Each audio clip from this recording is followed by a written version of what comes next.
नमस्कार, भारत एक्सप्रेस देख रहे हैं आप। आपके साथ मैं हूं उज्जवल मिश्रा।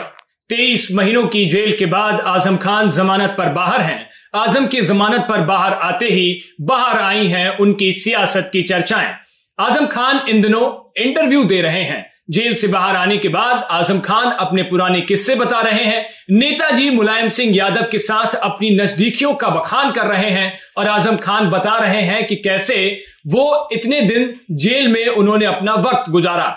आपको बता दें कि आजम खान 23 महीने की जेल के बाद अब फिलहाल जमानत पर बाहर हैं और इससे पहले 27 महीनों की जेल में थे वो और उसके बाद तब बाहर आए थे। यानी आजम खान 2 बार अभी तक बाहर आ चुके हैं। इस बार जब आजम खान बाहर आए हैं तो आपको बता दें कि 8 अक्टूबर को अखिलेश यादव उनसे मुलाकात करने रामपुर जा रहे हैं। यह तय था। एक चर्चा में, भारत एक्सप्रेस पर हुई एक चर्चा में हमने इस बात को कहा था कि आजम खान खुद अखिलेश यादव से मिलने नहीं जाएंगे, या यूं भी कह लें कि आजम खान समाजवादी पार्टी के लखनऊ दफ्तर में कदम तब तक नहीं रखेंगे जब तक अखिलेश यादव खुद आजम खान से मिलने रामपुर नहीं जाएंगे। हुआ भी कुछ ऐसा ही। उस चर्चा के ठीक एक दिन बाद आजम खान से मिलने अखिलेश यादव जाएंगे, ऐसी खबर सामने आती है और 8 तारीख का दिन नियत किया जाता है। 8 तारीख जब आई सामने तो चर्चा में तारीख आई, क्योंकि अगले ही दिन 9 अक्टूबर को बसपा की एक बड़ी रैली लखनऊ में होनी है। मायावती उस रैली में रहेंगी और यह उम्मीद जताई जा रही है कि कांशीराम परिनिर्वाण दिवस पर हो रही इस रैली में मायावती कई बड़े कद्दावर नेताओं को बसपा में शामिल करा सकती हैं। अब जब मैं मायावती का जिक्र कर रहा हूं तो आपको लग रहा होगा कि मायावती का जिक्र क्यों कर रहा हूं और इस 8 और 9 तारीख में क्या अंतर है। आपको बता दें कि 9 तारीख जब मायावती रैली करेंगी तो बहुत पहले से ये कयास लगाए जा रहे थे। ये कहा जा रहा था कि आजम खान की प्रोफेसर पत्नी की मुलाकात मायावती से हुई है और ये कयास भी लगाए जा रहे थे कि आजम खान बसपा का दामन थाम सकते हैं। लेकिन हमने ये भी कहा था कि ये सिर्फ कयास तक ही रह जाएंगे।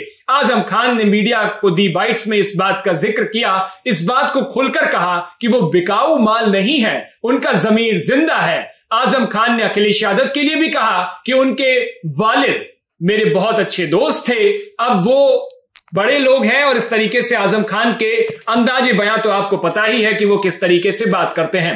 खैर, जो मैं आपको बता रहा हूं कि 9 तारीख का जिक्र इसलिए आया क्योंकि ये कयास लग रहे थे कि हो सकता है आजम खान बसपा का दामन थाम ले। उससे ठीक एक दिन पहले अखिलेश यादव रामपुर मिलने जा रहे हैं। और आपको एक बात और मैं बता दूं, सीतापुर जिस जेल में आजम खान बंद थे वो लखनऊ से महज 85 से 88 किलोमीटर दूर है सीतापुर। अखिलेश यादव सीतापुर जेल में मिलने नहीं गए, बल्कि अखिलेश यादव लगभग 350 किलोमीटर के आसपास, 336-350 किलोमीटर लखनऊ से रामपुर होगा, अखिलेश यादव वहां आजम खान से मिलने जा रहे हैं। सियासी संदेश, सियासी समीकरण तो निकलेंगे ही। खैर, जब आजम खान से इस बात का जिक्र हुआ, कई इंटरव्यूज अभी बीते दिनों आप आजम खान के देख रहे होंगे और मैं आपको उसी इंटरव्यूज का मिला जुला एक समराइज बता रहा हूं कि आजम खान आखिर कहना क्या चाहते हैं। आजम खान जो 2-3 बहुत बड़ी बातें थी, वो बातें ये थी कि क्या आजम खान ने मुरादाबाद से एसटी हसन का टिकट कटवाया था और क्या आजम खान ने टिकट रामपुर में अपने प्रत्याशी को नहीं दिलवा पाए। एसटी हसन लगातार ये कहते हैं कि नहीं, मेरा टिकट जो था वो आजम खान ने कटवाया था, कई बार इशारों में कहते हैं। और वो ये भी कहते हैं कि मुझे इसका दर्द आज भी है। और इसीलिए जब आजम खान जेल से बाहर निकल के आए तो एसटी हसन से पूछा गया क्या वो मिलने जाएंगे, तो एसटी हसन ने पुराना राग फिर वही दोहराया कि उनकी टिकट कटने का गम दर्द अभी वो भूले नहीं है।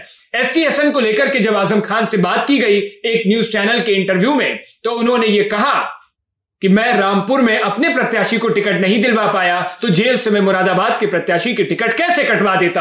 आजम खान ने स्पष्ट तरीके से मना कर दिया। दूसरा, आजम खान इन दिनों इंटरव्यूज में नेताजी मुलायम सिंह यादव के साथ अपने रिश्ते, अपनी नजदीकियां, अपने दोस्ताना संबंधों का जिक्र कर रहे हैं, क्योंकि आजम खान को सपा के संस्थापक सदस्यों में से एक माना जाता है। और आजम खान नेताजी की जब बात करते हैं तो वो कहते हैं कि मैं कई चिट्ठियां, कई लेटर लेकर के जाता था साइन कराने के लिए, और उस वक्त मुलायम सिंह यादव ये नहीं देखते थे कि किस पर कैसे क्या साइन करने हैं। बस वो कलम उठाते थे और कलम उठाने के साथ मैं बन्ने पलटता जाता था और मुलायम सिंह यादव उस पर साइन करने जाते थे। वो कह रहे हैं कि ये भरोसा मैंने कमाया था, इसलिए वो नेताजी का जिक्र कर रहे हैं। वो ये भी कह रहे हैं कि नेताजी उनके लिए नंगे पांव दौड़ करके आते थे। यानी आजम खान मुलायम सिंह यादव का जिक्र करते करते फिर अखिलेश पर भी आते हैं और कहते हैं कि वो बड़ी पार्टी के बड़े नेता हैं। वो ये भी कहते हैं कि अखिलेश यादव अगर मेरे इस गली कूचे वाले घर में जहां 3-3 फीट तक पानी भर जाता है, इस घर में मुझसे मिलने आते हैं तो ये मेरे लिए बड़ी बात होगी। आजम खान के बोलने के अंदाज को तो आप जानते ही होंगे, लेकिन अगर कोई इस बात को स्पष्ट तरीके से कह दे कि आजम खान अखिलेश यादव से पूरी तरह नाराज हैं, तो ये बात सिर्फ कोरी अफवाह रह जाएगी, ये बात चर्चा में रह जाएगी। वो बात अलग है कि जब आजम खान सीतापुर की जेल से बाहर जमानत पर आए तो उन्हें लेने के लिए समाजवादी पार्टी का कोई भी बड़ा नेता वहां नहीं पहुंचा, कोई भी अव्वल दर्जे का नेता वहां नहीं पहुंचा, और वो भी उस आजम खान को लेने जो आजम खान समाजवादी पार्टी का संस्थापक सदस्य है और जिस आजम खान ने मुलायम सिंह यादव के साथ कंधे से कंधा मिलाकर के काम किया है। अब एक बात मैं आपको और बता देता हूं, आजम खान से मिलने जब अखिलेश यादव जाएंगे तो एक सबसे बड़ी चर्चा यह हो रही है कि क्या आजम खान में उतनी पावर, आजम खान में उतना रसूख, आजम खान में उतनी हिम्मत, आजम खान में उतना जज्बा बचा है कि वो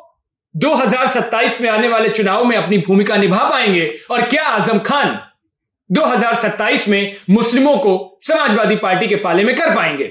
तो मैं एक बात आपको स्पष्ट तौर पर फिर बता देना चाहता हूं कि आजम खान अभी भी वही जिक्र करते हैं कि मैंने अपने लिए सोने की अंगूठियां नहीं बनवाई, मैंने अपने लिए बंगले नहीं बनवाए, मैं 10 बार का विधायक होते हुए भी और लंबी पारी खेलते हुए भी मैंने लखनऊ में कभी अपने लिए आलीशान बंगला नहीं बनवाया, लेकिन मैंने एक यूनिवर्सिटी बनवाई। और आजम खान इसका जिक्र करते हैं। एक इंटरव्यू में तो आजम खान रो तक पड़े और उस रिपोर्टर ने आजम खान की आंखों से आंसू पोंछे। यह आजम खान का अंदाज है और हो सकता है आजम खान का कोई दर्द भी झलक रहा हो।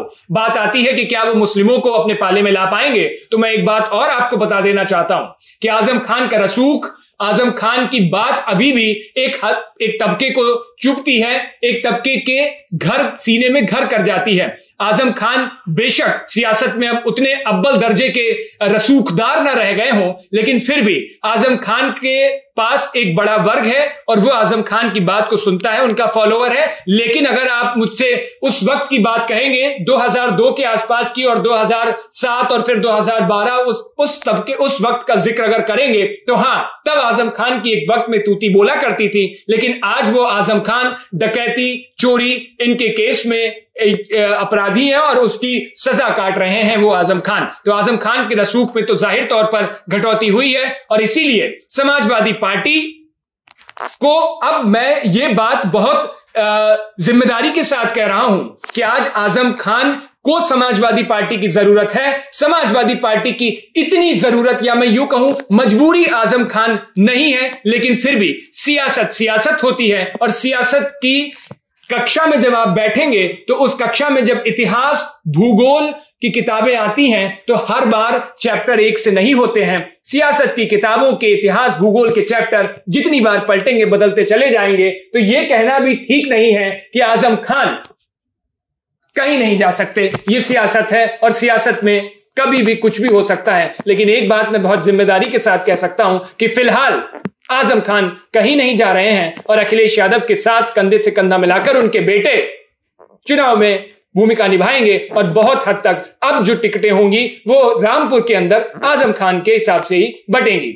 आजम खान के कई इंटरव्यूज इन दिनों आ रहे थे, मैंने सोचा इस पर एक बात की जाए, इसका एक रेफरेंस लिया जाए और यह समराइज किया जाए कि आजम खान कहना क्या चाहते हैं। तो कुल जमा आजम खान की बात बस इतनी है कि वो लोगों के बीच मैसेज देना चाहते हैं कि उनके साथ बहुत अत्याचार हुए और इस सिंपैथी का 2027 में फायदा हो पाए।